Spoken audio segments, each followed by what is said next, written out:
L'instaurateur du modernisme dans la communauté musulmane est l'Indien Syed Ahmed Khan, mort en 1898 après Jésus-Christ, qui voulait conceptualiser une nouvelle approche de l'islam, conforme à la morale occidentale moderne.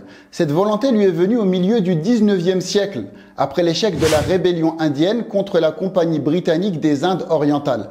À la suite de quoi, Syed Ahmed Khan s'est mis à être immodérément admiratif de la civilisation anglaise. Dans le but de mieux connaître cette civilisation, il est parti en Angleterre, où il a vécu durant 17 ans. À son retour en Inde, il crée l'université musulmane d'Aligarh, dont l'un des principaux objectifs était d'enseigner à ses étudiants les mœurs occidentales. Syed Ahmed Khan considérait le Coran comme la seule source fiable sur laquelle il était possible de se baser pour comprendre l'islam. Il soutenait paradoxalement cette thèse en s'appuyant sur le athar du compagnon Omar ibn al-Khattab, qu'Allah soit satisfait de lui, disant « Hasbuna al-Qur'an » le Coran nous suffit, rapporté par Al-Bukhari et Muslim. Il ne reconnaissait pas non plus l'unanimité, en arabe al-ijma', comme une preuve de la législation musulmane, même lorsque cette unanimité était avérée entre les compagnons, qu'Allah soit satisfait d'eux.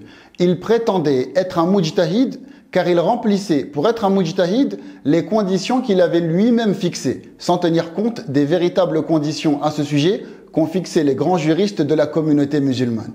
Cette méthode que Syed Ahmed Khan a adoptée pour être en conformité avec les mœurs modernes l'a conduit à des positions religieuses étranges. Selon lui, l'état de sacralisation du pèlerinage, en arabe al-ihram, les circumambulations, en arabe al-tawaf, et le fait d'embrasser la pierre noire pendant le pèlerinage ne seraient que les restes de pratiques cultuelles qu'on aurait héritées des premiers êtres humains ayant vécu sur terre.